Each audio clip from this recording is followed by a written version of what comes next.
লেহেমীয়া হৈছে আমি দেখিছোঁ আমি প্ৰত্যেক দিনাই আপোনাৰ সৈতে ইয়াত আহি আছোঁ আমি দেখিছোঁ প্ৰত্যেক দিনাই যথেষ্ট কাম লেহেমীয়া হৈছে তেওঁলোকে কৈছে যে কাম যথেষ্ট অসুবিধা আছিলে বিসংগতি আছিলে সেইসমূহ আঁতৰাৰ পিছতহে তেওঁলোকে কাম আৰম্ভ কৰিব পাৰিছোঁ বুলি কৈছে আমি দেখিছোঁ আপুনি নিজে ত্ৰিপাল টানিবলগীয়া হৈছে নহয় জানো আপুনি গোটেই কথাটো স্বীকাৰ কৰিছে নিশ্চয় লেহেমীয়া আমি ৰাইজৰ যিখিনি মৰম সদায় মৰম আছিলে সেইখিনি আমি আৰম্ভণিৰ পৰা তেনেকেই আমি স্বীকাৰ কৰিবই লাগিব বা সেইখিনি আমি যদি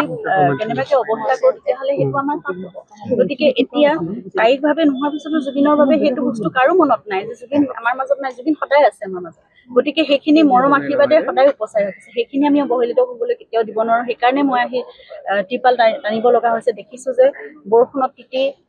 অক্ষয়বন্তি নুমাই গৈছে চাকিখিনি নুমাই গৈছে মানুহে ইমান মৰম সন্মান আদৰত জ্বলোৱা ইমান উপহাৰ হাতেৰে নিৰ্মাণ কৰি কিছুমানে নিজৰ মানে যিমান পাৰে আটাইতকৈ ভালৰো ভাল বস্তু এটা আনি জুবিনক দিবলৈ চেষ্টা কৰিছে সকলোৱে অকল অসমৰ বুলি বা আমাৰ ওচৰ পাজৰ বুলি নকওঁ বিভিন্ন ঠাইৰ পৰা বিভিন্ন ব্যক্তি আহিছে কিমান আৱেগেৰে আহি পেলাই দিছে গতিকে সেইখিনি নষ্ট হৈ যোৱাটো আমি কেতিয়াও নিবিচাৰোঁ আৰু সেইখিনি আচলতে চৰকাৰৰ কাম যিহেতু তেওঁলোকে কৰোঁ বুলি ভাবিলে বহুত সোনকালে তৎপৰতাৰে কৰিব পাৰে বৰষুণ অহালৈকে ৰৈ নাথাকিলেও হ'লহেঁতেন আৰু আমি যোৱা 6 তাৰিখে এখন লাষ্ট মিটিঙত বহিছোঁ তাৰ আগতেও আমি এটা ডাঙৰ প্ৰেজেণ্টেশ্যন দিছোঁ সেইমতে কেনেকৈ হ'ব সেই কথাটো আমাক জনোৱা নহ'ল আমাৰ তথাপিতো এতিয়া যিহেতু 10 বিঘা মাটি আবণ্টন কৰিছে সেই মৰ্মে আমি পিছৰ 6 তাৰিখে আমি কৈছিলোঁ যে অন্ততঃ এটা মিউজিয়াম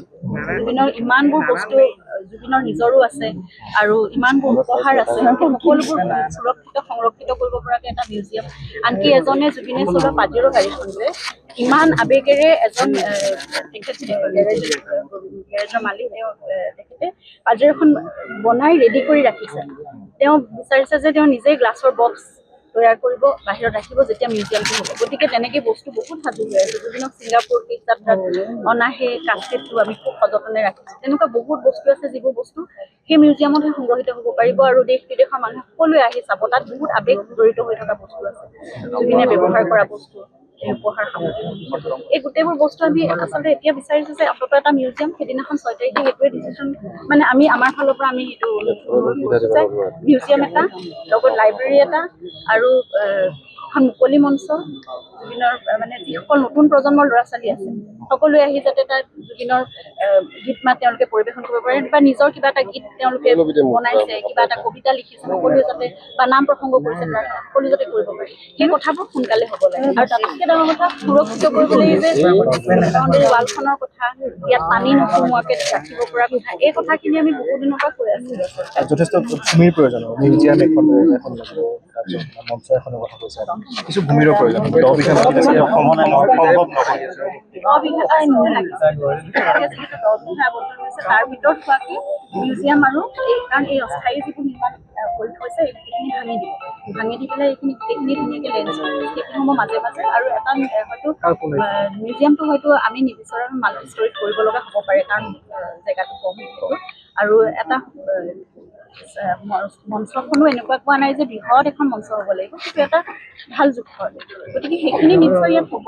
আৰু মিউজিয়ামৰ লগতে লাইব্ৰেৰীটো বেলেগকৈ কোৱা নাই তাৰে এটা অংশ আছে তেনেকৈ সেইখিনি অন্ততঃ ইয়াত লাগিব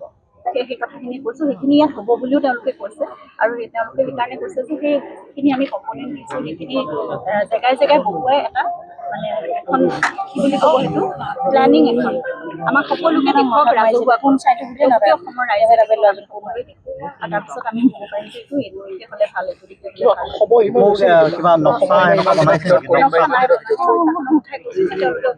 এইখিনি কাম হৈ যোৱাৰ লগে লগে বৰষুণৰ পৰা যাতে সুৰক্ষিত হয় এই কামখিনি 2-3 দিনত তেওঁলোকে কৰিব লাগিব আৰু মানে ক্ৰিয়া সম্পন্ন কৰা হৈছে বনা হৈছে চাৰিওফালৰ পৰা গ্লাছ দিয়া হ'বনে অকল আৰু বতাহ মানে হেৰিখিনি আহি দিছোঁ কাৰণ তাত অৰা এটা বহুত বেলেগ সোমাই যোৱাৰ লগে লগে বেলেগ ধৰণৰ এটা বায়ু আহে গতিকে সেই বন্তি গছি অকণমান ওখ স্থানত ৰাখি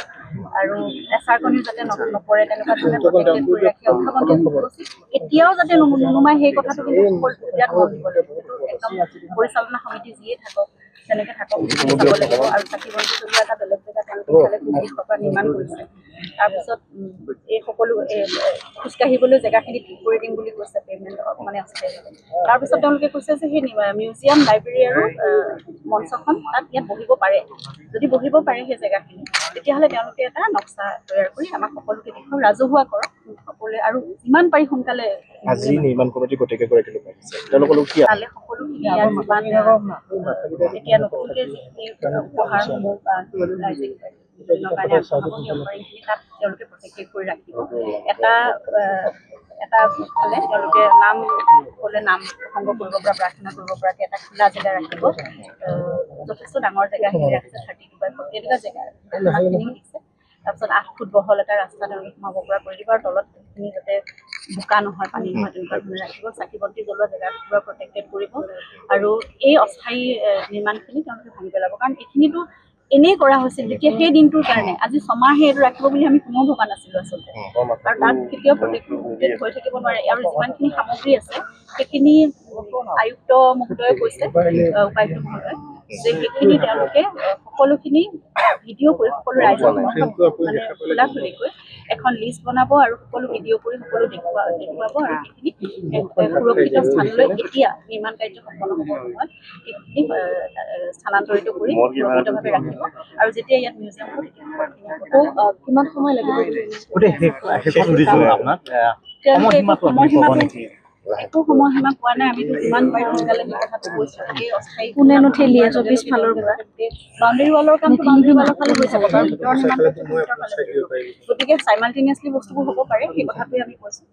টিকটৰ হ'লে ভাল, বস্তুবোৰ চিজিল লাগিলে ভাল, আৰু বহুত বাহিৰৰ পৰা এতিয়া লোক আহে। অকলতো এতিয়া এখন সমাধিস্থল আৰু মানে এনেকুৱা হৈ থকা নাই, উপাসনাস্থলী এখন তীৰ্থস্থান, টুৰিষ্ট স্পট এটা হৈ গৈছে, বিভিন্ন দেশ বিদেশৰ পৰা মানুহ আহে। গতিকে সকলোৱে ভালকে দেখিবলৈ আমাৰেই গৌৰৱ। আৰু জুবিন গাৰ্গ যিহেতু আমাৰ সকলোৰে স্বাভিমান, আমাৰ গৌৰৱ, গতিকে জুবিন গাৰ্গৰ কাৰণে যিমানখিনি কৰিব পৰাটো মানে আমাৰ ৰাইজৰ